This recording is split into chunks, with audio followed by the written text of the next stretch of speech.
నమస్తే, నేను Naresh. Welcome to స్వతంత్ర బిగ్ టాక్. 4వ విడత ఎన్నికల పోలింగ్ ప్రశాంతంగా ముగిసింది.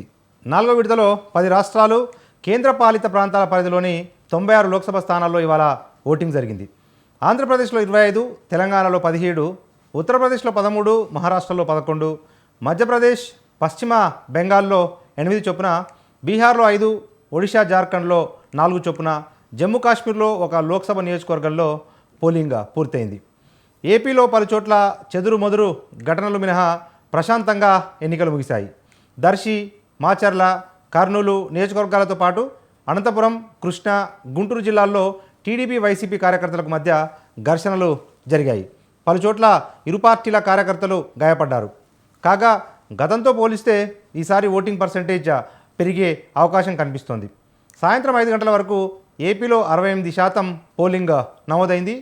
పూర్తి వివరాలు వచ్చే వరకు 75% పైనే ఉండే ఛాన్సెస్ ఉన్నాయి. వృద్ధులు, యువకులు, గ్రామీణ ప్రాంత వాసులు ఎక్కువగా ఓటింగ్లో పాల్గొన్నారు. ఇది సంక్షేమానికి పట్టం గట్టడంగా చూడొచ్చా, లేక అభివృద్ధిని ప్రజలు ఆశిస్తున్నారా అనే అంశాన్ని ఇవాల్టి బిగ్ టాక్లో చర్చిద్దాం.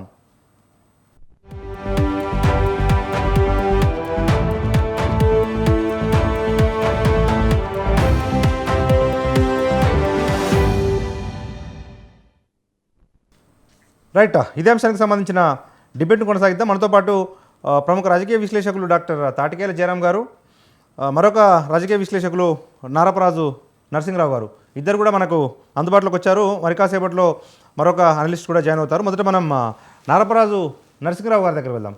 నరసింహరావు గారు, నమస్తే అండి. నమస్తే అండి. రైట్ సార్, ఇప్పుడు ఏపీలో ప్రస్తుతానికైతే 60% వరకు పోలింగ్ నమోదైనట్టుగా తెలుస్తూ ఉంది. ఐ థింక్ పూర్తి స్థాయిలో లెక్కలు వచ్చేసరికి పర్సంటేజ్ 75% వరకు కూడా పోయే అవకాశాలు ఉంటాయి. సాధారణంగా ఎన్నికల్లో ఓటింగ్ శాతం ఎక్కువ అయితే అదంతా ప్రజా వ్యతిరేకత ఓటుగా చూడాల్సి ఉంటుంది అని చెప్పి కొంతమంది అంచనా వేస్తున్నారు. కానీ ఇదంతా ప్రభుత్వానికి పాజిటివ్ ఓటుగా చూడాలి. గ్రామీణ ప్రాంతాలు, వృద్ధులు, ఎవరైతే పెన్షన్లు తీసుకుంటున్నారో వాళ్ళంతా పెద్ద ఎత్తున పోలింగ్ కేంద్రాలకు రావటం వల్లే ఈ ఓటింగ్ శాతం పెరుగుతోంది అని చెప్పి వైసీపీ గెలుపు ధీమా వ్యక్తం చేస్తూ ఉంది. ఓవరాల్గా ఏపీ ఎన్నికలను మనం ఎట్లా చూడాలి? నరేష్ గారు, మీకు డాక్టర్ జయరాం గారికి శుభ సాయంత్రం. ఓటింగ్ శాతానికి ఎన్నికల ఫలితానికి ఏ విధమైనటువంటి సంబంధం లేదు. కారణం ఏంటంటే, ఇప్పుడు వాళ్ళ క్యాడర్లో ఇంకొక 20 రోజుల పాటు మనకు ఎన్నికల ఫలితాలు వచ్చేటప్పటికి 4వ తారీఖు నాడు ఉంటుంది ఎన్నికల ఫలితం. అంటే ఇవాళ 13 రోజులు అంటే ఇంకొక 21 రోజులు. ఈ 21 రోజులు ఆ క్యాడర్లో కాన్ఫిడెన్స్ లెవెల్స్ తగ్గకుండా వాళ్ళు మెయింటైన్ చేయాలి. కాబట్టి రాజకీయ నాయకులు ఏం చెప్తారంటే, వాళ్ళకు అనుకూలమైనటువంటి పరిభాషలో వాళ్ళ క్యాడర్ని ఉత్సాహపరిచేటువంటి మాటలు చెప్తుంటారు. వాస్తవంగా ఎన్నికల ఫలితానికి ఓటింగ్ శాతానికి ఏ విధమైనటువంటి సంబంధం లేదు. మనం ఇప్పుడు మీరు చెప్పినటువంటి దాని ప్రకారం ఇంకొక 2%, 3% దగ్గర మనకు సాయంత్రం రాత్రి 8 గంటలకల్లా ఎన్నికల కమిషను ఆంధ్రప్రదేశ్లో 80% పోలింగ్ అయిందని చెప్పింది అనుకోండి. ఫర్ ఎగ్జాంపుల్ 2019 కంటే ఒక పర్సెంట్ దగ్గర ఎక్కువ. అంటే ఇప్పుడు మనం ఏమనుకుంటాం, జనరల్గా విశ్లేషణ చేసేటప్పుడు ఇదంతా ప్రభుత్వ వ్యతిరేక ఓటు అనుకుంటాం. అనుకుని ఒక జనరలైజ్ కామెంట్స్ చేస్తాం. కానీ లోతుగా వెళ్ళినట్లయితే అసలు పోలింగ్ పర్సంటేజ్కి ఎన్నికల ఫలితానికి ఏమాత్రం సంబంధం ఉండదు అని కొన్ని ఎన్నికల ఫలితాలు నిరూపించాయి. ఫర్ ఎగ్జాంపుల్, మీరు 2018 తెలంగాణ ఎన్నికలు తీసుకోండి. 2014 కంటే ఓటింగ్ పర్సెంట్ ఎక్కువైంది.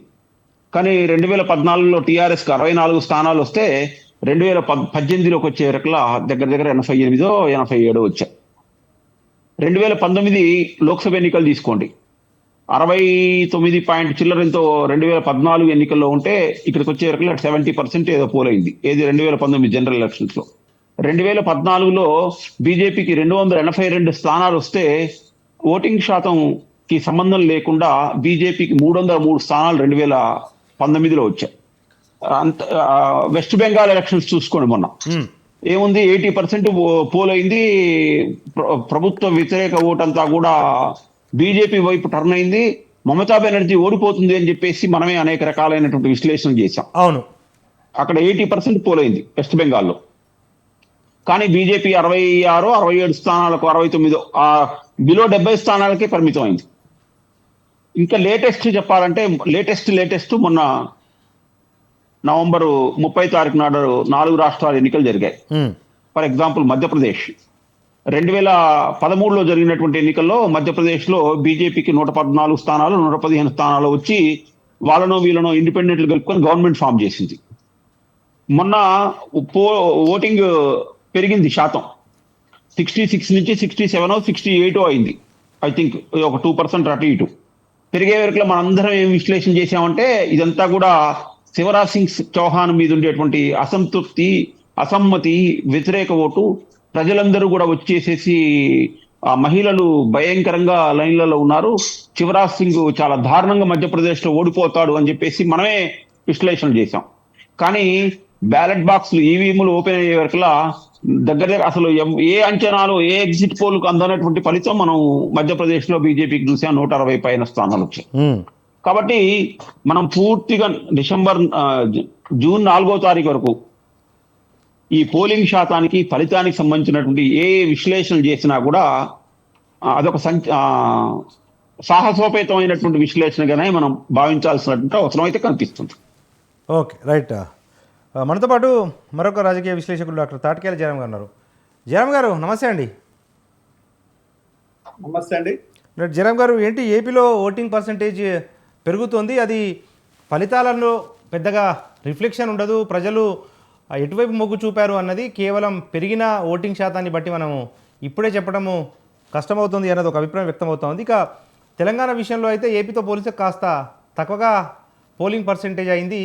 అయితే సైలెంట్ ఓటు బీజేపీ వైపు ఉన్నట్టుగా ప్రాథమికంగా కొన్ని అంచనాలు అయితే వెల్లడుతూ ఉన్నాయి. ఏంటి సార్ మీ రీడింగ్ ఏపీ తెలంగాణలో? నరసింహారావు గారికి, మీకు, ప్రేక్షకులకు, స్వతంత్ర టీవీ ప్రేక్షకులకు, ఓటు వేసిన ప్రతి ఒక్కరికి నమస్కారాలండి. అంటే ఇక్కడ ఒక విషయాన్ని చాలా ఇంతకుముందు నరసింహారావు గారు చెప్పినట్టుగా ఒక విషయాన్ని చాలా క్లియర్గా గమనిస్తారు. ఓటు శాతం పెరిగినంత మాత్రాన గెలుపు ఓటమిలు పర్టికులర్ పార్టీకే సంబంధించింది కాదు. పెరిగితే గెలుపు కాదు, తగ్గితే ఓటమి కాదు. ఆయా పరిస్థితులను బట్టి, ఆయా స్థితులను బట్టి న్యూ ఓటర్స్ వచ్చిన విధానం బట్టి, దాన్ని బట్టి డెఫినెట్గా కొంత పెరుగుతూ ఉంటుంది, కొంత తగ్గుతూ ఉంటుంది. కానీ ఇక్కడ పెరిగే దాన్ని బట్టి వేస్తే లేదు వైసీపీ ఓడిపోతుంది, లేదా వైసీపీ గెలుస్తుంది, బీజేపీ ఓడిపోతుంది, బీజేపీ గెలుస్తుంది, కాంగ్రెస్ ఓడిపోతుంది, గెలుస్తుంది, టీడీపీ ఓడిపోతుంది, ఇట్లాంటి విశ్లేషణ అయితే ఇది కరెక్ట్ కాదు. ఈ టైంలో ఇప్పుడు దీనిని బట్టి మనం ఏం చెప్పలేం. ఏదైనా ఓటు శాతం పెరగడం అనేది కంపల్సరీ పెరగాల్సిందే. ఆ పెరిగినందుకు ఆనందపడదాం, అభినందిద్దాం. ఎందుకంటే ఆ ఓటును వినియోగించుకున్న ప్రతి ఒక్కరికి, నిన్న మేము లైవ్లో మాట్లాడుతూ కూడా అదే విషయం.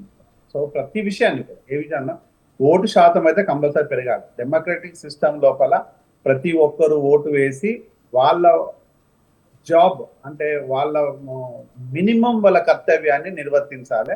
అది మనం చేయాల్సిన బాధ్యత. ఎందుకంటే గతించిన 3 రోజులు వరుసగా సెలవులు, ఈ రోజుతో కూడా సెలవు ప్రకటించబడ్డాయి. సాటర్డే, సండే, మండే కూడా ఈ సెలవుల దినాలలో. సో ఇంత ప్రభుత్వం అంటే మీకు ఎక్కడ అంటే ప్రజల సొమ్ము నుంచే కదా ఈ కేటాయింపులు చేస్తే ఈ మాత్రం చేయకపోతే అది కాదు. ఇక గెలుపు ఓటముల విషయానికి వచ్చినప్పుడు ఏది ఏమైనా కూడా అండి, ఇప్పటి వరకు అక్కడక్కడ చెదురుమదురు, మాచర్ల, ఇతర నర్సరావుపేట, ఇంకా కొన్ని ఏరియాల లోపల, హైదరాబాద్ ఇతర ఏరియాలో అయితే ఎలాంటి ఇబ్బంది లేదు. తెలంగాణ అయితే కూల్. సో ఆంధ్ర లోపల కొంత డిస్టర్బెన్స్ అది ఉంది. సో అది కూడా కొంతవరకు బెటర్గానే కంట్రోల్కి వచ్చేసింది. అందరిని అభినందించాల్సిందే. సో అధికారులను, సో ఓటర్ మహాశైలను, ఇది చాలా ఒక రకంగా చెప్పాలి అంటే చాలా ఉన్నతంగా వాళ్ళ కర్తవ్యాన్ని నిర్వర్తించారు. దానికి అభినందిద్దాం. ఇక్కడ ప్రజల సంబంధించిన విషయానికి వచ్చినప్పుడు ఇక్కడ ఓటింగ్ పర్సంటేజ్ అనేది ఏదైనా కూడా, ఏ విధంగా ఉన్నా కూడా, గెలుపు ఓటములు అనేటివి గతించిన ప్రభుత్వము కానీ, లేకపోతే మొన్నటి వరకు ఉన్న ప్రభుత్వం కానీ, వాళ్ళు చేసిన విధానాల పైన, వాళ్ళు చెప్పే మాటల మీద మాత్రమే డిపెండ్ అయి ఉంటుందనేది వాళ్ళు అనుకుంటారు. కానీ ఓటర్కి తెలిసిన విధానం ఏంటంటే ఎవరికి వెయ్యాలి, ఎవరికి వెయ్యకూడదు, ఎవరు ఏ విధంగా ప్రజలకు ఉపయోగపడుతుంది అనేది మనకంటే వాళ్ళకు చాలా క్లియర్గా తెలుస్తుంది. అందులో ఎక్కడ ఎలాంటి డిస్ప్యూట్ లేదు. ఈ రోజు ఓటరుకు బ్రెయిన్ లో చాలా క్లియర్ గా ఉంది ఎవరికి ఓటు వేయాలా, ఎవరికి ఓటు వేయకూడదు. సో డెఫినెట్ గా మేము పదే పదే చెప్తున్నది ఏంటి అంటే, ఓటును ఒక కులపరమైన విషయం కానీ, ఒక మతపరమైన విషయం కానీ, లేకపోతే ఒక డబ్బుతోని ముడిపెట్టడం కానీ ఇలాంటివి చెయ్యకుండా నిజాయితీగా డెమోక్రటిక్ సిస్టమ్ లోపల ఈ డెమోక్రటిక్ గా ఆలోచించేసి ఒక డెమోక్రాటిక్ ఆ విధానం లోపల ఓటు వేయండి, డెమోక్రటిక్ సిస్టాన్ని బ్రతికించండి అని చెప్తున్నాం. సో ఇప్పటి వరకు ఏది ఏమైనా కూడా ఓటింగ్ సిస్టమ్ అయితే సజావుగా జరిగింది. కొన్ని ఏరియాల్లో ఇంకా కంటిన్యూ అవుతుంది అనేది నేను న్యూస్ లో చూస్తున్నాను. రైట్. అంటే ఇప్పటి వరకు నరేష్ మనం చూస్తున్న విషయాల లోపల పోలింగ్ విషయాల లోపల 1975 లోపల మనకు చాలా క్లియర్ గా చెప్పాలంటే అప్పుడు ఇందిరాగాంధీ గారు ఎమర్జెన్సీ పెట్టారు. ఎమర్జెన్సీ పెట్టిన తర్వాత ఓటింగ్ పర్సంటేజ్ కొంతవరకు పెరిగింది. జనతా పార్టీ ఉంది. జనతా పార్టీ ఉన్న తర్వాత అప్పుడు వినూత్నంగా ఇందిరాగాంధీ గారు ఓడిపోయారు. ఓటింగ్ పర్సంటేజ్ పెరిగింది. పెరిగిన ఓటింగ్ అంటే ప్రజలకు ఎక్కడ ఇందిరాగాంధీ గారు ఎలాంటిది ఇబ్బంది కలగనివ్వలేదు. జనతా పార్టీ నాయకులను, ఇతర రాజకీయ నాయకులను మాత్రమే నిర్బంధించారు. కానీ ప్రజలు ఏం చేశారంటే, ప్రజలు వాళ్ళకు అనుబంధంగా వాళ్ళ భావాలకు ఇబ్బంది కలిగినట్టుగా ఫీల్ అయ్యి, ఎలాంటి ఇబ్బంది కలగలేదు అయినా కూడా వ్యతిరేకమైన ఓటు ఇచ్చారు, ఇందిరాగాంధీ గారిని కూడా ఓటేస్తారు. అప్పుడు దాని తర్వాత 1983 లోపల ఎన్టీఆర్ గారు వచ్చిన తర్వాత కూడా విపరీతమైన ఓటు పర్సంటేజ్ పెరిగింది. అప్పుడు కాంగ్రెస్ ఏమనుకుంది అంటే, సినిమా వాళ్ళకు ఏం ఓటు పడుతుంది, సినిమా వాళ్ళతో ఏం జరుగుతుంది, ఇది మేము చేసిన కార్యక్రమాలకే ఇంత గొప్పగా పడింది అనుకున్నారు. కానీ కొత్త వ్యక్తులను తీసుకొచ్చేసి, కొత్త మోహాలను తీసుకొచ్చేసి దగ్గరగా 70% కొత్త మోహాలకు ప్లేస్ ని కల్పించి ఎస్సీ, ఎస్టీ, బీసీ మైనారిటీలకు ఎన్టీఆర్ గారు అప్పుడు బీసీలకు ప్రత్యేకంగా ఆ పరిస్థితులను కల్పించేసి అప్పుడు గెలిపించారు. సో అప్పుడు ఆ విధంగా ఆ తర్వాత నిన్న కాక మొన్న మన దగ్గర తెలంగాణలో జరిగిన ఓటింగ్ సరళి కూడా కొంచెం అంత గొప్పగా పెరగకుండా కొంతవరకు పెరిగింది. కర్ణాటకలో కూడా విపరీతంగా పెరిగింది, కాంగ్రెస్ గెలిచింది. సో మొన్న కూడా మన దగ్గర కూడా ఓటింగ్ పర్సంటేజ్ కొన్ని ఏరియాలో పెరిగింది, కాంగ్రెస్ గెలిచింది. అంటే ఈ రోజు గెలవటం ఓడటం అనేది సర్వసాధారణం. సో వాళ్ళు చేసిన తప్పిదాల వల్లనో, లేకపోతే ప్రజలకు అందాల్సిన అందకపోవడం వల్లనో, ఇలాంటి ఉద్దేశాలతోనే ఓటింగ్ జరగాలి తప్ప ఇంకే విధమైన ఓటింగ్ కానీ కులాలకు, మతాలకు అతీతంగా ఓటింగ్ జరగాలని కోరుకుంటున్నాము. సో ఆ విధంగా జరిగిందని భావించుకుంటూ ఇంకా రేపు పోలింగ్ విషయానికి వచ్చినప్పుడు వీళ్ళ విషయాలన్నీ బయటకు వచ్చేస్తాయి. మనకు చాలా క్లియర్ గా అర్థమైపోతుంది. రైట్ సార్, వస్తాను తిరిగి మీ దగ్గరకు వస్తాను. మనతో పాటు ప్రొఫెసర్ జీవీఆర్ శాస్త్రి గారు, ప్రముఖ రాజకీయ విశ్లేషకులు జాయిన్ అయ్యారు. శాస్త్రి గారు నమస్తే అండి. నమస్తే అండి. రైట్ సార్, ఏపీలో గతంతో పోలిస్తే పోలింగ్ పర్సంటేజ్ కాస్త పెరిగింది. ఏకంగా 2-3 వైసీపీ ఎమ్మెల్యేల మీద కూడా దాడులు జరిగిన ఘటన ఈరోజు మనము ఏపీలో చూసాము. ఏంటి సార్, ఎట్లా అనిపిస్తున్నాయి ఏపీ ఎన్నికలకు సంబంధించి? ఏ అంశాలు ఈ ఎన్నికల్లో ప్రభావితం చూపించాయని మీరు భావిస్తారు? అంటే భారతదేశ రాజ్యాంగం అనేది మనం పెట్టుకున్నాం, కానీ అసలు ఆర్థిక వ్యవస్థ గురించి, ప్రజాస్వామ్య వ్యవస్థ గురించి కానీ ప్రజలకు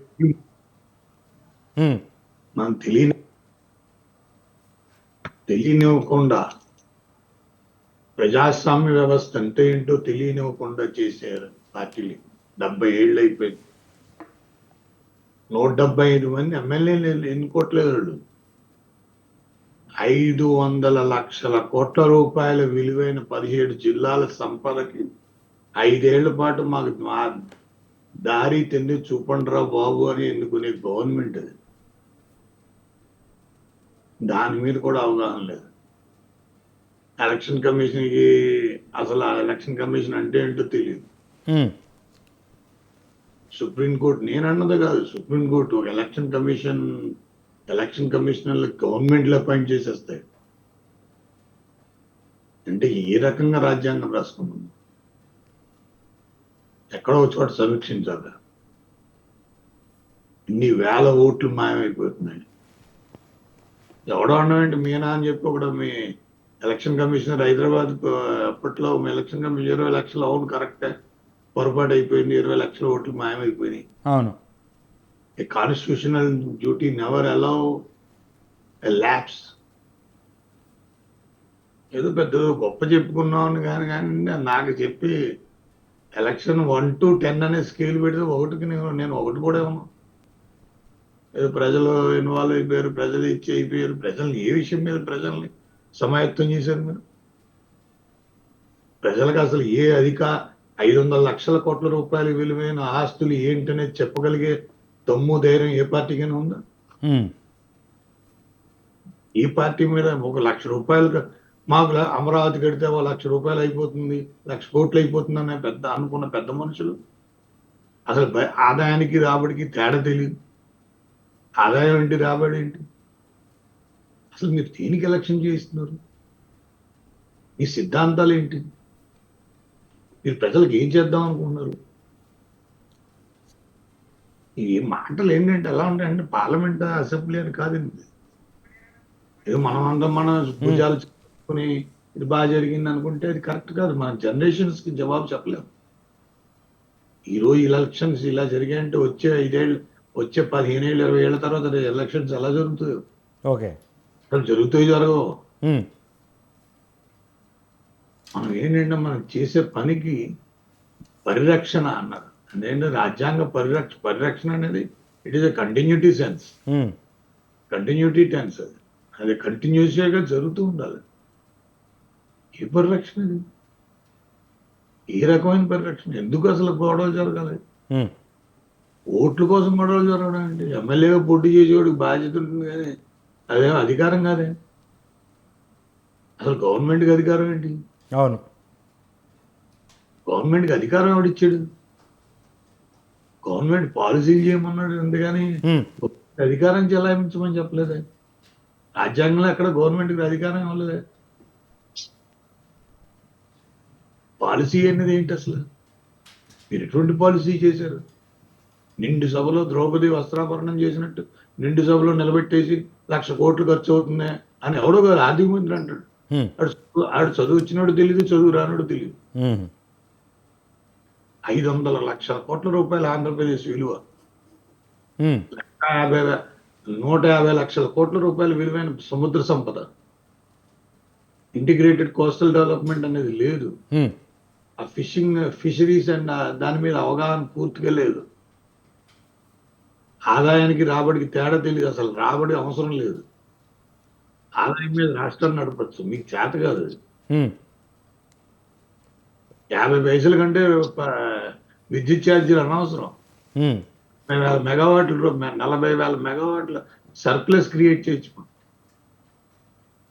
ఏమి చేతకాని దద్దమ్మల్లాగా ఫ్యామిలీలను అడ్డం పెట్టుకుని మా తాతలు ఏంటంటే ఏమంటారంటే వాళ్ళు ఏమంటారంటే మహానాయకులు ఏంటది, అదేంటిది మహానేత.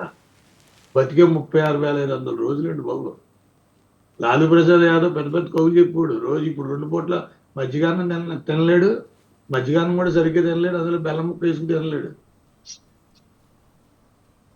ఏం బతికిది? ఓకే. బతికే 36,500 రోజులు. మనం ఎవడ బతికినాను? మహానేతగా పుట్టాడు, మానవుడుగా పుడతాడు, మానవుడుగా పోతాడు. ఉమ్. ఉమ్.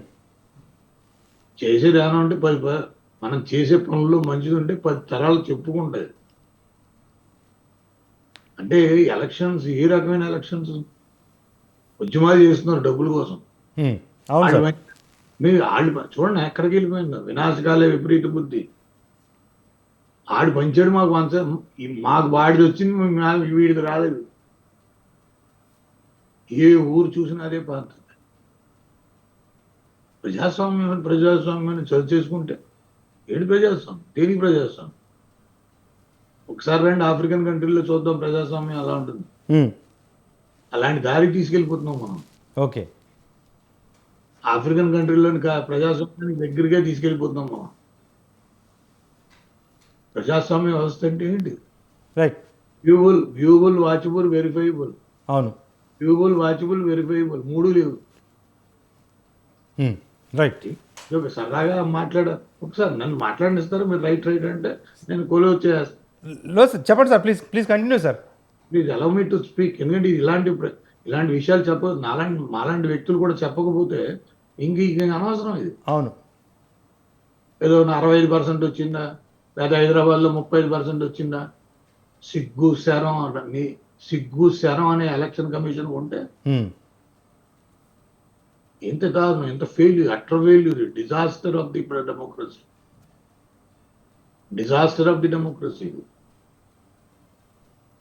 100%లో 90%, 95% పోలయ్యా అనుకుంటాం, 5% పోలవ్వలేదంటే అదొక విలువ ఉంది, దానికి ఒక మీనింగ్ ఉంది. ఎందుకంటే అది ప్లస్ ఆర్ మైనస్ అంటాం మ్యాథమెటిక్స్లో. అవును. అంతేగాని 30% పోలైపోయింది, 60% పోలైపోయింది. ఆధార్ కార్డుని ఓటర్ కార్డు, ఐ కార్డుతో ఎందుకు అనుసంధానించలేకపోయారు? రాత్రి 1000 రూపాయల నోటు, 500 నోటు రూపాయలు తీసేసే సత్తా సామర్థ్యం ఉన్న మగోళ్ళు ఆధార్ కార్డుని ఓటర్ కార్డుతో ఎందుకు ఇంటిగ్రేట్ చేయలేకపోయారు? ఆధార్ కార్డుని మొబైల్ నెంబర్తో ఇంటిగ్రేట్ ఎందుకు చేయలేకపోయారు? ఇది కరెక్ట్ కాదు. ఇది వేలుగేదో టికెట్ వేసుకుంటే స్టాంప్ వేసాను కదా, అది ప్రజాస్వామ్యం అనుకుంటే చాలా అది పొరపాటు. అది మన ప్రజాస్వామ్య వ్యవస్థ విలువలకి నిలబడ్డామా లేదా అని చూడాలి. పార్టీలకు విలువలు, ఆ పార్టీ ఎందుకు స్థాపించాడో ఆడికే తెలియదు, పార్టీ స్థాపించినోడికి పార్టీ గురించి తెలియదు. నాతో డిబేట్కి రమ్మని, నా పార్టీ స్థాపించిన ముగ్గురు ఎంతమంది ఉన్నారో అంతమంది నాతో డిబేట్కి రమ్మనండి. అవును. ప్రజాస్వామ్యం అంటే ఏంటో, దాని విలువ ఏంటో, పార్టీ ఎందుకు పెట్టాడో, సిద్ధాంతం అంటే ఏంటో, స్థిరం అంటే ఏంటో, ఆ 17 జిల్లాల విలువ ఎంతో తెలుసా? 500 లక్షల కోట్లు. 500 లక్షల కోట్ల రూపాయల విలువ. 5 ఏళ్ల పాటు లూటీ. 5 ఏళ్ల పాటు మనం రాజధాని కట్టుకోలేము. గట్ట సెంట్రల్ గవర్నమెంట్ దగ్గరికి వెళ్ళి నిలబడి అడిగే కళ్ళల్లో కళ్ళు పెట్టేవాడు ఎవడు లేడండి అక్కడ. నేను ఢిల్లీలో ఉంటాను. అవును. మీకు నీతి నిజాయితీగా చెప్తున్నాను, 5 ఏళ్ల పాటు ఒక్క పార్టీ నాయకుడు వచ్చి కళ్ళల్లో కళ్ళు పెట్టి నాకు ఇది చెయ్యండి, ఇది మా ఆంధ్ర రాష్ట్రానికి ఇది ధర్మంగా రావాలి అని అడిగిన ఒక్కడిని చూపించమనండి. ఒక్కడిని.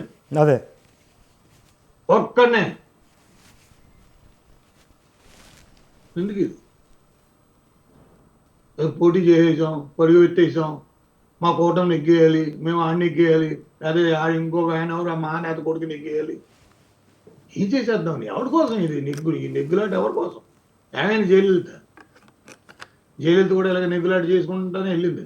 తర్వాత బాల్య గింజ నీళ్ళు తాగలేదు ఆవిడ. బాల్య గింజలు నీళ్ళకి కూడా దిక్కు లేకుండా పోయింది. ప్రజాస్వామ్యం అంటే అసలు అర్థం తెలియదు కదా, పాపహాస్యం కదా. మన డెవలప్మెంట్ అండ్ అప్లిఫ్ట్మెంట్, అభివృద్ధి చేయుత అనే 2 పదాల మధ్య మనం పైకి లేవాలి. 140 కోట్ల మంది, 3 యూరప్లతో సమానం. ఎక్కడైనా అటు నుంచి ఇటు కానీ, ఇటు నుంచి ఇటు కానీ ఒక చిన్న తేడా జరిగిందంటే మొత్తం ప్రజలందరూ లేచిపోతారు. ఆర్థిక వ్యవస్థ, నేను ఆర్థిక వ్యవస్థ నిపుణుడు, నేను ఆర్థికశాస్త్రులే. ఏ రకంగా నడుపుతున్నారు మీరు? 10 లక్షల కోట్లు అప్పు తెచ్చుకున్నాడు. ఎవడు తెచ్చుకోవాలి? 500 లక్షల కోట్లు విలువైన సంపద మీద నిలబడి 10 లక్షల కోట్లు అప్పు తెచ్చారా? ఎవరి కోసం తెచ్చారు? దేనికోసం తెచ్చారు? అసలు మూలధన వ్యయానికి వీళ్ళకి ఇంక అర్థమైంది వేస్ట్. అన్ని అడగడం కూడా వేస్ట్ అండి. మీరు అన్నాను కాదు, మీరు ఏమనుకోద్ది, నేను అలా అన్నాను. ఇంటిగ్రేటెడ్ కార్గో ఎయిర్పోర్ట్ అని ఒకటి ఉంటుంది. కార్గో ఎయిర్పోర్ట్ ఏర్పాటు చేసుకోలేకపోతే ఇచ్చాపురం నుంచి శ్రీహరికోట ఎక్స్ప్రెస్ హైవే, బ్రహ్మాండమైన 10 జిల్లాల ఎక్స్ప్రెస్ హైవేని కట్టుంటే మీకు దాని తలసరి ఆదాయం ఎంత తెలుసా? 3.5 నుంచి 4.5 పెరిగిపోతుంది. అది కూడా తెలియని దౌర్భాగ్య స్థితి. ఇచ్చాపురం టు శ్రీహరికోట 10 జిల్లాలు కలిసిపోతాయి మొత్తం. అంటే 3 జిల్లాలే కలవు. ఇంటికి ఎనర్జీ రిఫార్మ్స్ లేదు. మనం ఎంత వేస్ట్ వాటర్ అండి, ఎంత ఫ్రెష్ వాటర్ వెళ్ళిపోయి నీళ్ళు తాగడానికి ఉండదు. ఫ్రెష్ వాటర్ జాయినింగ్ ఉంటుంది సముద్రంలో. ఎక్కడ ప్రపంచంలో ఎంత ఎక్కడైనా ఉందంటే అది మన ఆంధ్రాలో ఉన్నాయి. ఫ్రెష్ వాటర్ జాయినింగ్ ఇన్ సముద్రం, సీ. రివర్ రిజర్వాయర్స్ అనేది కాన్సెప్ట్ తెలియదు మన భారతదేశం, కాన్సెప్ట్ కూడా తెలియదు. రివర్ మౌత్ రిజర్వాయర్స్ అంటారు. అంటే రివర్ వెళ్ళి ఎక్కడైతే కలుస్తుందో అక్కడ రిజర్వాయర్ కట్టేస్తారు. ఎందుకు కట్టేస్తారంటే ఆ ఫ్రెష్ వాటర్ జాయిన్ అవ్వకుండా. పడుతుంది back river and bed management and river bed management చేయిస్తారు. అది చేయించి వాటర్ని తీసుకెళ్తారు. ఎన్ని వేల హెక్టర్లని పోలవరం 20 ఏళ్ళు సిగ్గు శరం లజ్జ అలాంటివి ఏమైనా ఉంటే 20 ఏళ్ళు అయింది పోలవరం. ఇంకా కట్టాలంటే నా 80,000 కోట్ల రూపాయలు కావాలా? మనం అందరం పెద్ద పెద్ద మగోళ్ళు సిగ్గుతో తలదించుకోలేకపోతున్నాం. ప్రతి 5 ఏళ్ళకి ఒకసారి వెళ్ళి ఓటేసేయాలి. ఇవన్నీ ఏంటంటే చెయ్యి, ఎందుకంటే మాట్లాడాలి. అవును సార్, మాట్లాడాలి, ఈ మాట చెప్పాలి.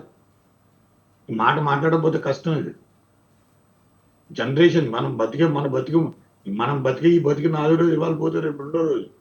మన జనరేషన్ కాదు, వచ్చే జనరేషన్స్ కూడా మన గురించి మంచిగా చెప్పుకోలేని దౌర్భాగ్య స్థితికి వెళ్ళిపోయాం.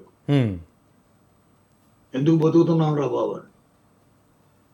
ఎందుకు బతుకున్నా? నేను కొట్లాట్లు, గొల్లులు, కాల్పులు ఇది ఎవరి కోసం? ఇది మీరు అందరూ ఎమ్మెల్యేలు డిక్లేర్ ఏం చేయగలరు? అవును, ఇది చేసేసారు మీరు. ఆంధ్రప్రదేశ్ విలువ ఎంత? ఆంధ్రప్రదేశ్ విలువ ప్రజలకు తెలుసా? ఆంధ్రప్రదేశ్ విలువ పార్టీలకు తెలుసా? ఆంధ్రప్రదేశ్ విలువ యొక్క సహజ వనరుల విలువ పార్టీలు 100% ఎంప్లాయ్మెంట్ అవ్వచ్చు. ఓకే, 500 లక్షల కోట్ల విలువ ఉంటే కనుక 100% ఎంప్లాయ్మెంట్ ఇవ్వచ్చు. 1% కూడా కాదు, 100% ఇచ్చి తీరచ్చు. అంటే వాళ్ళ అవగాహన ఉండాలి కదండి. అది మనకి తెలియాలి కదా. మనం ఎలా కాదు కదా, మనం ఏమన్నా ప్రజలను అడ్డం పెట్టేసుకోవడం, కాగితాలు కొట్టేయడం, ఓట్లు కొట్టేయడం. ముఖ్యమంత్రి అంటే ముఖ్యమంత్రి, అది ముఖ్యమంత్రి తెలియదు, ముఖ్యమంత్రి తెలియదు, ముఖ్యమంత్రి తెలియదు.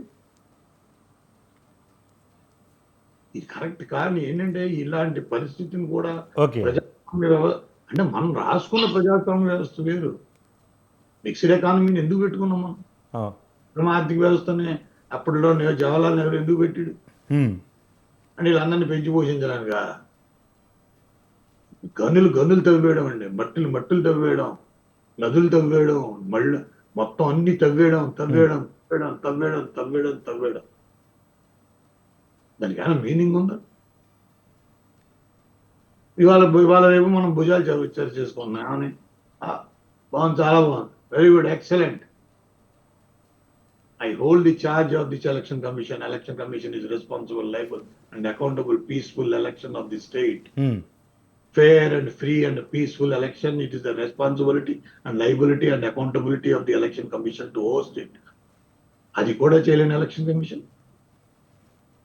ఓకే, ఇది కదా, ఇది విధానం. అవును, ఎస్, కరెక్ట్ సార్. వస్తాను సార్, తిరిగి మీ దగ్గరకు వస్తారు. మనతో పాటు ప్రముఖ విశ్లేషకులు నారపరాజు నరసింహరావు గారు ఉన్నారు. నరసింహరావు గారు, నిజమే కదంటే కొన్ని చోట్ల ఓట్లు గల్లంతయ్యాయి, చాలా చోట్ల డూప్లికసీ. హైదరాబాద్లో మరీ ముఖ్యంగా జిహెచ్ఎంసీ హెచ్ఎండిఏ పరిధిలో మల్కాజిగిరిలో కానీ, సికింద్రాబాద్లో కానీ, హైదరాబాద్లో కానీ, చేవెలలో కానీ అత్యల్పంగా పోలింగ్ నమోదైంది. ఎందుకంటే 2 ఓట్లు ఉండడము, చాలా మట్టుకు ఏపీలో తమ స్వస్థలాలకు వెళ్ళి అక్కడ ఓటు హక్కు వినియోగించుకోవడం వల్ల ఇక్కడ పోలింగ్ పర్సంటేజ్ తక్కువైంది అని చెప్పి ఎన్నికల అధికారులే బాహటంగా చెప్తా ఉన్నారు.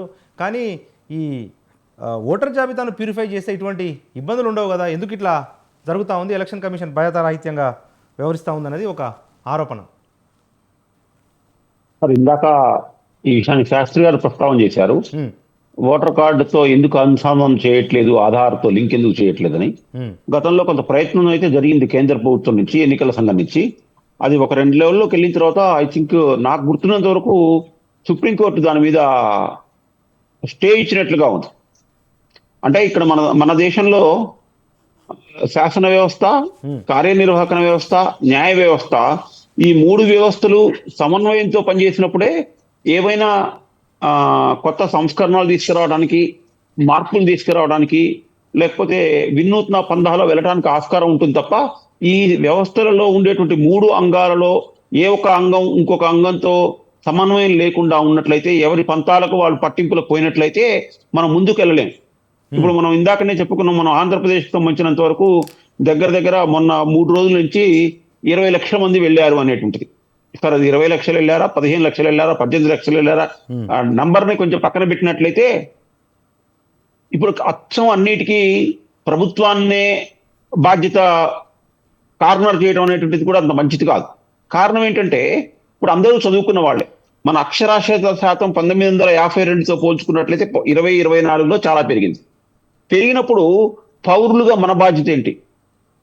ఇప్పుడు మనకు 2 ఓట్లను మనం ఎందుకు ఎంకరేజ్ చేసుకుంటున్నాం? మనం ఎక్కడో దగ్గర ఒక ఓటుని సరెండర్ చేయాలి కదా, ఎందుకు చేయట్లేదు? అంటే మొత్తం అంతా కూడా ప్రభుత్వ వ్యవస్థ నియంత్రణలోనే ఉండి వాళ్ళే చేయాలంటే మన బాధ్యతలు ఎడిపోతాయి. మన ఓటును మనం సరెండర్ చేసుకోవాలి కదా. ఇప్పుడు మనమే చూసుకుంటున్నాం. ఇప్పుడు ఒక్కొక్క కాలనీలో మాకు పలానా కాలనీలో 2000 ఇచ్చారు, మాకు 3000, మాకు 1500 ఇచ్చారని చెప్పేసి అవును. ఓటర్లు ధర్నాలు చేస్తున్నారు. Yes. మరి ఇది మనం వీళ్ళ తప్పులు లేదా? అంటే ఒక వ్యవస్థలో ఉన్నటువంటి తప్పుల్ని గుర్తించాలి, ఆ తప్పులు జరగకుండా రెక్టిఫై చేసుకోవాలి, ముందుకు వెళ్ళిపోతూ ఉండాలి. ఇటు మనం ఇంకా ప్రతి వ్యక్తిని మనం తప్పులు వెచ్చి చూపామనుకోండి, ఈ సమాజం మనం నెగిటివ్ మోడ్లో ఎక్కడికి వెళ్ళలేం. ఇక్కడ ఇంకో విషయం ఏంటంటే ఎన్నికల కమిషన్లో కూడా కొంత పారదర్శకత రావాలి. ఇప్పుడు ఈ సంవత్సరం మొట్టమొదటిసారిగా 80 సంవత్సరాలు దాటినటువంటి వాళ్ళకు ఇంటి నుంచి ఓటు హక్కు అనేటువంటిది మనం ఆహ్వానించాల్సినటువంటి అంశం. అట్లాగే కనీసం ఈసారి 80 కాకుండా దాన్ని 60 చేయాలి. అంటే 60 ఎందుకు అంటున్నానంటే మనం సీనియర్ సిటిజన్షిప్ వచ్చేటువంటిది 60 సంవత్సరాల తర్వాత మనం అనుకుంటున్నాం. 60కి ఇచ్చినట్లయితే బాగుంటుంది. తర్వాత రెండో విషయం ఏంటంటే ఈ పెద్ద వయసు వాళ్ళు చాలా ఉత్సాహంగా, నడుము వంగిపోయిన వాళ్ళు, ముసలి వాళ్ళు కర్రలు పట్టుకొని కూడా ఓటు వేయడానికి చాలా ఉత్సాహం చూపిస్తున్నారు. అట్లాగే యంగర్ జనరేషన్ ఓటు చేయడానికి ఉత్సాహం చూపిస్తున్నారు. First time voters, second time voters, third time voters. But ఈ మిడిల్ ఏజ్డ్ గ్రూప్ ఏం చేస్తున్నారంటే వాళ్ళందరూ కూడా ఇవి మన వీకెండ్ ని లేకపోతే వచ్చినటువంటి వెకేషన్ హాలిడేస్ ని ఎంజాయ్ చేయటువంటి ప్రయత్నం చేస్తున్నారు. ఈ 2 ఓట్లు ఉండటము, ఆధార్కు అనుసంధానం చేయకపోవటము, తర్వాత వాళ్ళకి ఆలోచనలో మార్పు రాకపోవటము, వీటన్నిటిని ఏతావాత చూసినట్లయితే ఈ ఓటింగ్ శాతం అనేటువంటిది కొన్ని చోట్లేమో ఇప్పుడు ఆంధ్రాలో మన డిబేట్ అయ్యే లోపు ఎన్నికల కమిషన్ ఇచ్చే ప్రకటనలో దగ్గర it will be cross by 80%. అదే తెలంగాణలో హైదరాబాద్కి వచ్చే వరకులా 35% కూడా రాకపోవచ్చు. అంటే ఈ వ్యత్యాసం, ఈ వైవిధ్యాలు అనేటువంటివి ఉన్నాయి. ఈ వైవిధ్యం ఎన్ని ఉన్నా కూడా మన భారత ప్రజాస్వామ్యం అనేటువంటిది మనకు అదొక రకమైనటువంటి అదృష్టం. దాంట్లోనే ఏమైనా మంచి చెడు దాన్ని చూసుకునే ముందుకు పోవాల్సినటువంటి అవసరం ఉంది తప్ప ఈ వ్యవస్థని మనం తప్పుబట్టేటువంటి అవకాశం, ఆస్కారం ఉండదు. అంటే ఉండుంటాయి కొన్ని. దాంట్లో ఉన్నటువంటి మంచిని హంస ఏం చేస్తుంది, పాలని నీరుని వేరు చేసి కావాల్సినటువంటి పారు తీసుకుంటుంది, నీళ్ళు వదిలేస్తుంది. అట్లాగే మనం కూడా ఈ వ్యవస్థలో ఉన్నటువంటి చెడుని నెమ్మదిగా పారదోలేటువంటి రకం కావడానికి ఇటు పౌర సమాజము, ఇటు ప్రభుత్వంలో ఉన్నటువంటి వ్యవస్థ, ఫోర్త్ ఎస్టేటు, ప్రజలు, తర్వాత ప్రజా సంఘాలు, స్వచ్ఛంద సంస్థలు అందరూ కలిసి ముందుకు తీసుకెళ్లాల్సినటువంటి బాధ్యత ఉంది. కానీ ఇది ఒక్కరిది మాత్రమే, ప్రభుత్వందే, లేకపోతే ఇది ఎలక్షన్ కమిషన్దే, లేదు ఇది ప్రజలదే, ఇది రాజకీయ పార్టీలదే అని ఒకరిని కార్నర్ చేస్తే మనం ముందుకు వెళ్ళలేము అనేటువంటిది నా యొక్క అభిప్రాయం. రైట్. మనతో పాటు మరొక ప్రముఖ రాజకీయ విశ్లేషకుడు డాక్టర్ తాటికేళ్ల జయరాం గారు ఉన్నారు. జయరాం గారు, నిజంగా అంటే ఏపీలో కానీ తెలంగాణలో కానీ కొన్ని సంఘటనలు మనం చూసాము. అసెంబ్లీ ఎన్నికల్లో జరిగింది, పార్లమెంట్ ఎన్నికల్లో కూడా ఈరోజు జరిగింది. అదేంటంటే మాకు ఇంకా డబ్బులు అందలేదు, డబ్బులు అంతేనే మేము ఓటు హక్కు వినియోగించుకుంటామని చెప్పి బాహటంగానే కొన్ని చోట్ల ప్రజలు స్వచ్ఛందంగా రోడ్డు మీదకి వచ్చి అడుగుతున్న పరిస్థితులు కనిపిస్తూ ఉన్నాయి. ఈ అవకతవకలకు కానీ ప్రలోభాలకు కానీ ఎవరు సార్ ముందు ఎవరు నాంది పలికారు? పార్టీలా, అభ్యర్థులా, లేకపోతే ప్రజలా?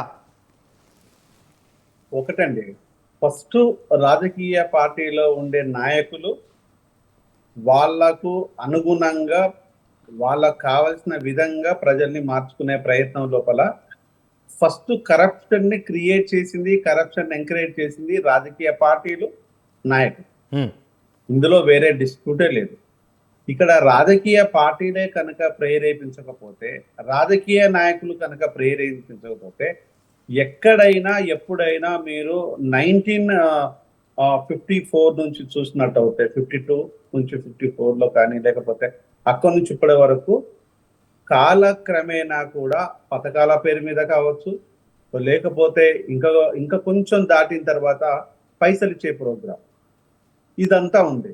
అది కూడా ఎక్కువ అంటే మీకు నార్త్లో కనుక ఒక ఓటును కొనాలి అనుకుంటే 50 రూపాయలు మాక్సిమం అండి వాళ్ళ ఓటర్కి ఇచ్చేది. 50 నుంచి మాక్సిమం 50, 55, ఇంకా విపరీతమైన డబ్బులు అంటే 100 రూపీస్. ఇది నాకు తెలిసింది, నేను గమనించింది. ఇది సౌత్ ఇండియా లోపల మీకు చూసినట్టు అయితే ఈ విపరీతమైన ఈ డబ్బులు పంచే ప్రోగ్రామ్ను ఆర్టికల్స్ ను డిస్ట్రిబ్యూట్ చేసే ప్రోగ్రాము, గిఫ్ట్ల రూపొందించే ప్రోగ్రామ్ ఫస్ట్ మనం చూసింది చెన్నైలో.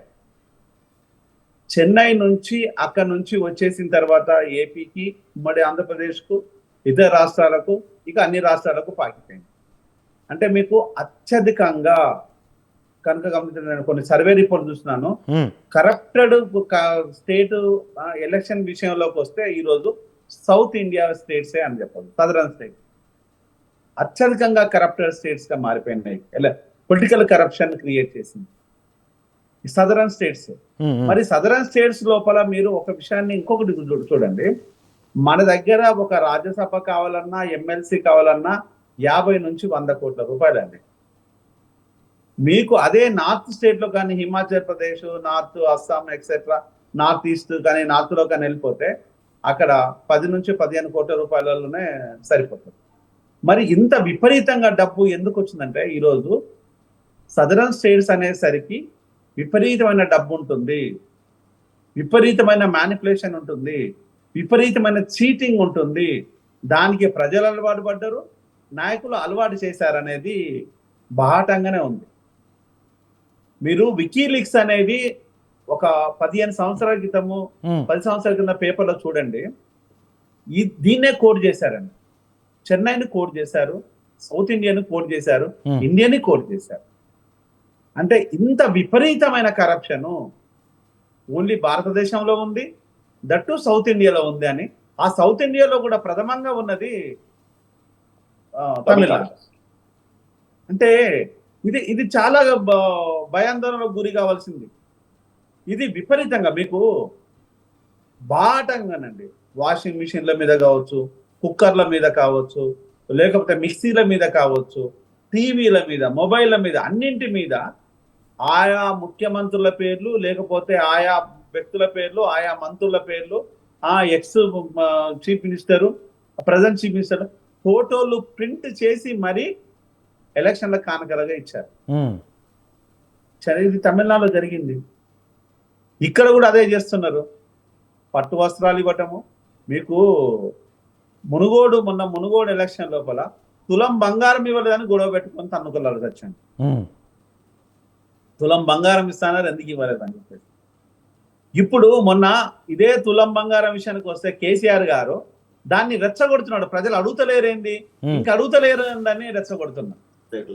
అంటే అప్పటి ఉన్న మొన్న ఇది కళ్యాణ లక్ష్మి ప్రోగ్రాం లోపల 1,00,000 రూపాయల తులం బంగారం అంటే ఈ విధంగా, అంటే సామాన్యమైన వ్యక్తి, సామాజిక విలువలతో ఉండే వ్యక్తి, నిజాయితీగా ఉండే వ్యక్తులు రాజకీయాలలోకి రాకూడదు.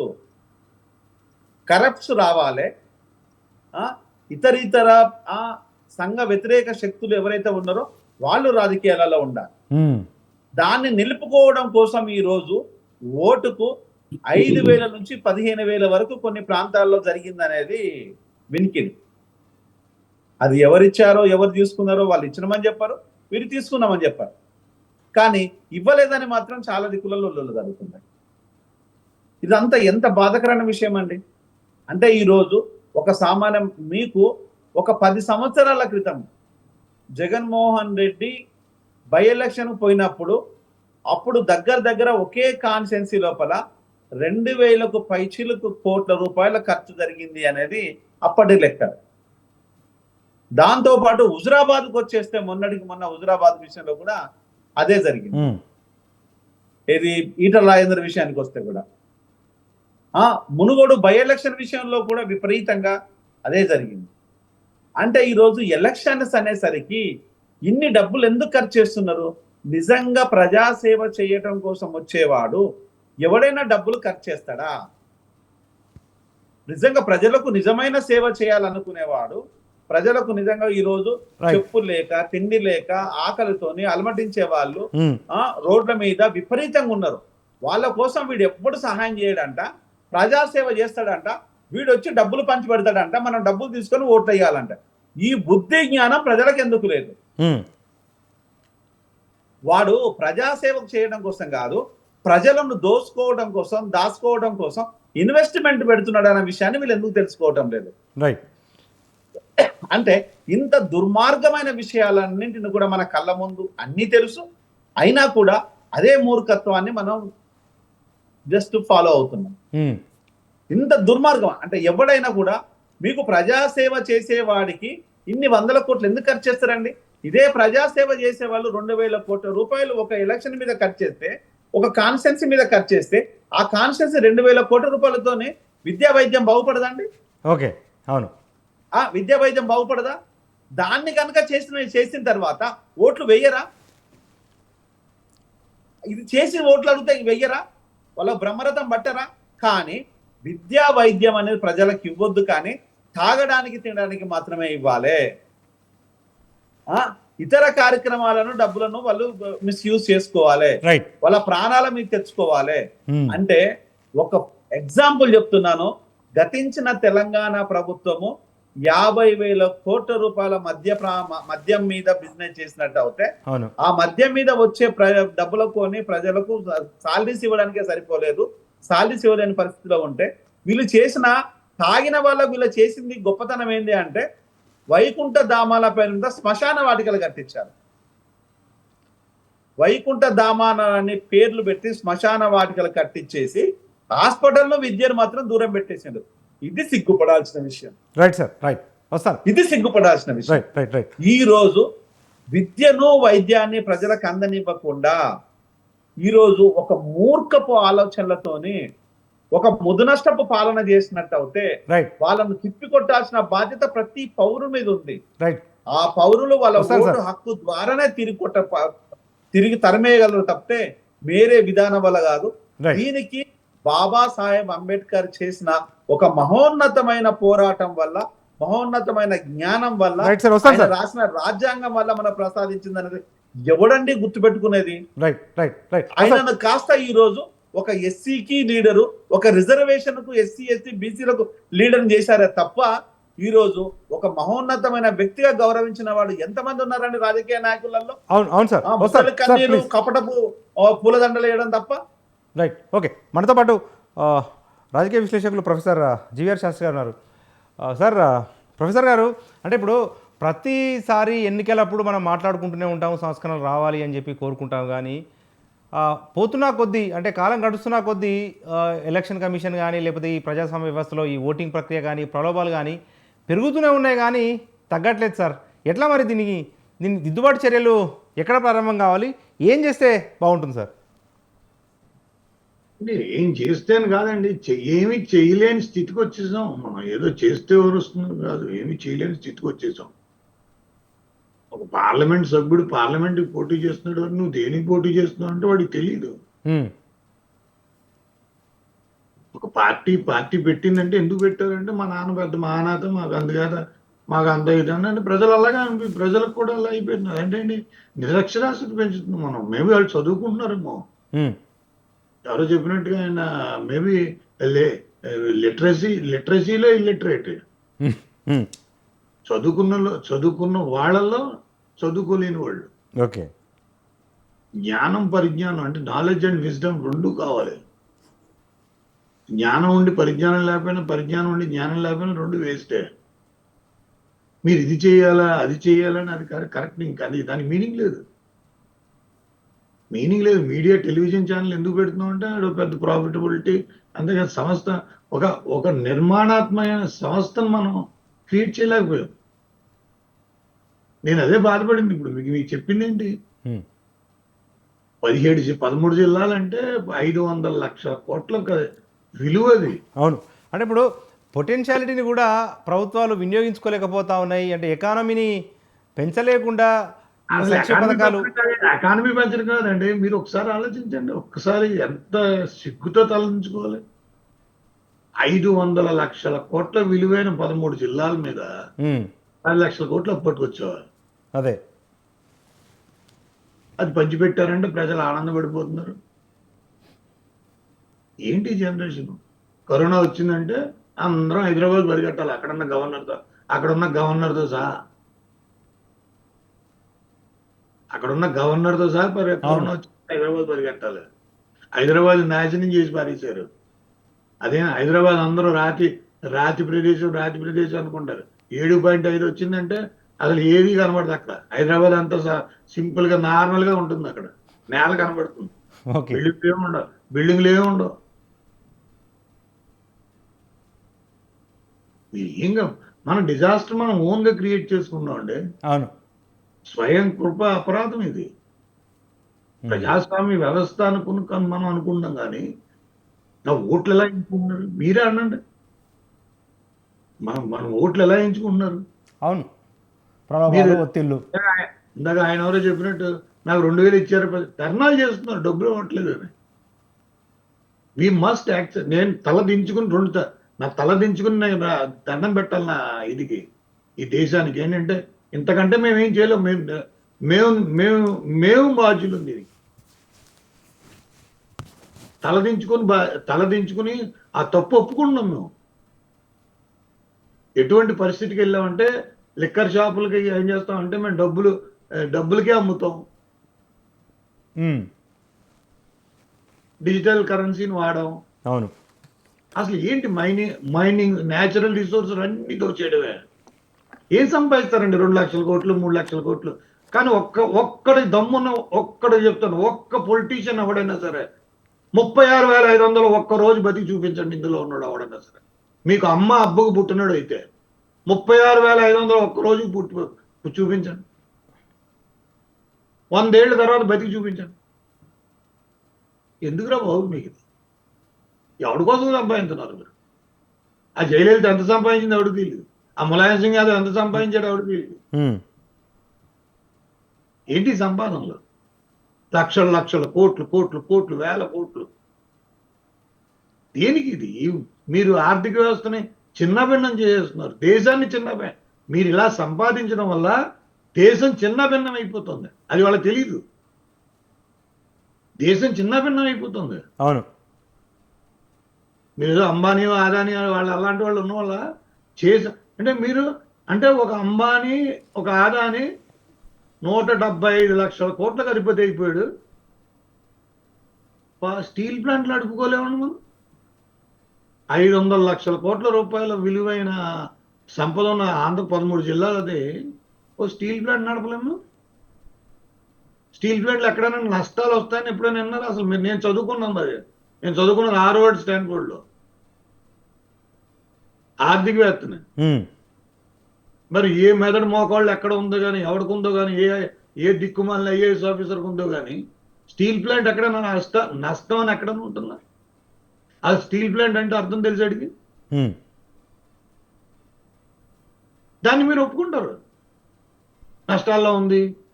మీ కేసీఆర్ ఒకడు వచ్చాడు, ఒక ఆయన పెద్ద గొప్పడు. ఆంధ్రప్రదేశ్ రాష్ట్ర రోడ్డు వాణిజ్య సంస్థను ప్రైవేటైజ్ చేసేస్తాను. ఏంటది ప్రైవేటైజ్ చేసేయడం? నీకు ఇన్ని బిల్డింగ్లు ఎలాగొచ్చినారో బాబు, నీకు ఎంత ఆస్తులు ఎలాగొచ్చినాయి నీకు, నీ కూతురికి కొడుకులకి? దానికి సమాధానం చెప్పు.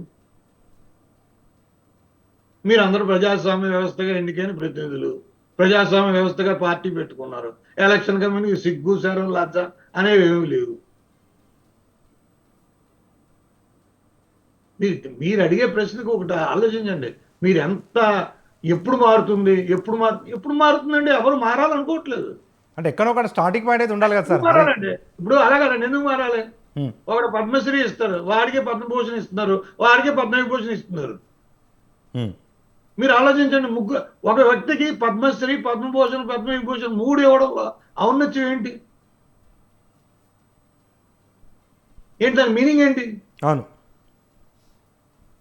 అలాగే ఒక వ్యక్తి 100 కోట్లు సంపాదించిన తర్వాత 1000 కోట్లు, 1000 కోట్లు తర్వాత 10,000 కోట్లు, 10,000 కోట్లు తర్వాత 1,00,000 కోట్లు, 1,00,000 కోట్లు తర్వాత 3 లక్షల కోట్లు. ఏం చేస్తారు అని పైకి వెళ్ళిపోతాడు. అటు పైకి వెళ్ళిపోతాడు. మీ నార్వేలో, స్వీడన్లో, డెన్మార్క్లో 3 కంట్రీల్లో వాళ్ళు ఇల్లు కట్టుకోవాలంటే వాళ్ళు డిజైన్ కూడా ఇస్తారు. వాళ్ళు ఎంత సిమెంట్ వాడాలి, ఎంత ఇటుకు వాడాలి, ఎంత మొత్తం అంతా డిజైన్ ఇస్తారు. ఎందుకంటే వాళ్ళకి తెలుసు ఇటు మా అంటే 25 ఏళ్ళు కంటే బతకడం, 30 ఏళ్ళు కంటే బతకడం, 40 ఏళ్ళు బతకడం. మనం కట్టే విధానాలు ఏంటి? మీరు హైదరాబాద్ చూసారు, ఈ మధ్యన హైదరాబాద్ చూసారా? 56 ఫ్లోర్లు, 66 ఫ్లోర్లు దోచేయడం మామూలుగా దోచేయట్లే. అవును. మొత్తం హైదరాబాద్ విలువ ఎంత ఉందో తెలుసా అండి? ఆస్ట్రేలియన్ కొనొచ్చు. హైదరాబాద్ మొత్తం అమ్మేస్తే ఆస్ట్రేలియా పర్ క్యాపిటల్తో సమానం. మనం ఎంత ఇల్యూజన్లో బతుకుతామో అర్థం చేసుకోండి. మనం ఎంత ఇల్యూజన్ లో బతుకుతున్నాం అర్థం చేసుకోండి. కనీసం తాలిబాన్లు బెటర్, కనీసం తాలిబాన్ ఆఫ్ఘనిస్తాన్ లో తాలిబాన్లు బెటర్, కనీసం నదిని కట్టుకున్నారు వాళ్ళు. వాళ్ళలో వాళ్ళు కష్టపడి కనీసం 250-350 కిలోమీటర్ల దూరం నదిని ఏర్పాటు చేసుకున్నారు దేశం మధ్యలో వచ్చి. ఎందుకంటే వాళ్ళకి తెలుసు వాళ్ళకి నది ఉంటే పంటలు పండుతాయని. మనం ఏం ఏర్పాటు చేసుకున్నాం అంటే 60-60 ఫ్లోర్లు 70-70. మన హైదరాబాద్ వచ్చాను చూసాడు, నాకే సిగ్గేసింది. ఏంటి ఏ వ్యవస్థకి వెళ్తున్నాం మనం? మన ఆర్థిక వ్యవస్థ పునాది ఏంటి? మన ప్రజలు ఎంతమంది ఉన్నారు? మన ప్రజల యొక్క స్థితిగతి ఏంటి? ఆర్థిక వ్యవస్థ ఏంటి? మన వ్యవసాయదారిత పరిశ్రమ ఏంటి? ఆయన పార్లమెంట్లో ఏడ్చాడండి first floor of the house లో. ఎవరు జవహర్లాల్ నెహ్రూ గారు ఇండస్ట్రియల్ పాలసీ ఫార్మేషన్ చేస్తూ చేతకాని దద్దమ్మలు కాంగ్రెస్ పెట్టుకోళ్ళు 77 పరిపాలించారు. ఏంటంటే అర్థం చేసుకోండి మీరు. మీ బాధ ఇప్పుడు ఏంటంటే ఇంకెలా మారుతుందంటే ఇంకెలా మార్చాలని మీరు వేసారు ఆ క్వశ్చన్. ఆ క్వశ్చన్కి ఏంటనుకున్నారు? ఎంత పెద్ద ఆన్సర్ అది. అవును, అలాంటి పరిస్థితి తెచ్చుకుంటే ఇంకా మారడమే ఉంటుంది. మీకు క్వశ్చన్ తెలుసా? వచ్చే టైంలో మీరు రాసి పెట్టుకోండి, ఇంక 2-3 ఎలక్షన్ తర్వాత 175 మంది ఇండిపెండెంట్లే నెగ్గుతారు. ఇంక పార్టీ వ్యవస్థ ఉండదు ఇంక మనకి. ఓకే, ప్రజలు నమ్మకం కోల్పోతారు. నమ్మకం కలపడం కాదా, బాహుబలి అయిపోతారు. ఓకే, ఎవడు బూతులు ఆక్రమించుకుని చేసుకుంటే వాడు నేను ఇండిపెండెంట్. 175 మంది ఇండిపెండెంట్లు ఆళ్ళే కూలబడుకుని గవర్నమెంట్ పెట్టుకుంటారు. ఇక పార్టీ వ్యవస్థ, ఇది కూడా పార్టీ వ్యవస్థ. పార్టీ వ్యవస్థ అంటే ఏంటి? పార్టీ వ్యవస్థ అంటే ఏంటండి? ఎందుకు వచ్చింది అసలు ఇది?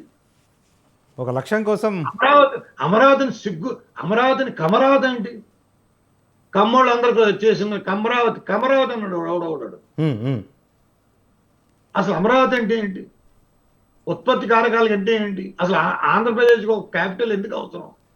రాజ్యాంగం ఎందుకు చెప్పింది ఒక రాష్ట్రం ఏర్పడితే ఆ రాష్ట్రానికి రాజ్యాంగం రాజధాని అవసరం అని ఎందుకు చెప్పింది? నీ పరిస్థితి ఏంటి ఇప్పుడు? హైదరాబాద్లో మొత్తం అందరూ 20 లక్షల మంది వెళ్ళిపోయారా? నేను ఎలక్షన్ కమిషన్ చెప్పుకుంటున్నారు, వాళ్ళు సిగ్గు సేరం ఏమైనా ఉన్నాయి? 20 లక్షల మంది వెళ్ళిపోయారా? నేను 2 చోట్ల ఓట్లు ఉన్నాయని 2 చోట్ల ఓట్లు ఉన్నాయి. నేరం నాగేశ్వరరావు గారు, నరసింహరావు గారు, 2 చోట్ల ఓట్లు ఇవ్వడం నేరం, తీసుకోవడం నేరం కాదు. ఇవ్వడం నేరం. ఓకే, మీరు పాస్పోర్ట్లు తీసుకుంటే అది మీరు తీసుకున్నందుకు ఇచ్చినోడు నేరం వస్తుంది. ఏ రోజైతే ఆ సిస్టమ్ వచ్చిందో ఆ రోజు బాధ్యత పెరుగుతుంది. రెస్పాన్సిబిలిటీ, జవాబుదారీ అనేది రాజ్యాంగం చెప్పింది. జవాబుదారీ. మాకు 2 ఓట్లు ఉన్నాయని అందుకే 20 లక్షల మంది ఇటు నుంచి అటు వెళ్ళిపోయారు. అటు వెళ్ళిపోతారు. ఓకే, 20%, 30% ఓట్లు అంటే 100కి 30 మంది ఓట్లు అయితే 70 మంది. Right sir, right. పెద్ద సబ్జెక్ట్ సార్, మరొక రోజు చర్చిద్దాం. మనకు మరికొన్ని బ్రేకింగ్ న్యూస్ అందుతోంది. ఈ నేపథ్యంలో బిగ్ టాక్ను మనం క్లోజ్ చేద్దాం. ఇది ఇవాల్టి మన బిగ్ టాక్. మన బిగ్ టాక్లో పార్టిసిపేట్ చేసిన గెస్టులు ప్రముఖ రాజకీయ విశ్లేషకులు ప్రొఫెసర్ జీవీఆర్ శాస్త్రి గారు, వారితో పాటు రాజకీయ విశ్లేషకులు డాక్టర్ తాటికేల్ జయరాం గారు, నారాపరాజు నరసింహరావు గారు. అందరికీ కూడా ధన్యవాదాలు. ఇది ఇవాల్టి బిగ్ టాక్. చూస్తూనే ఉండండి స్వతంత్ర.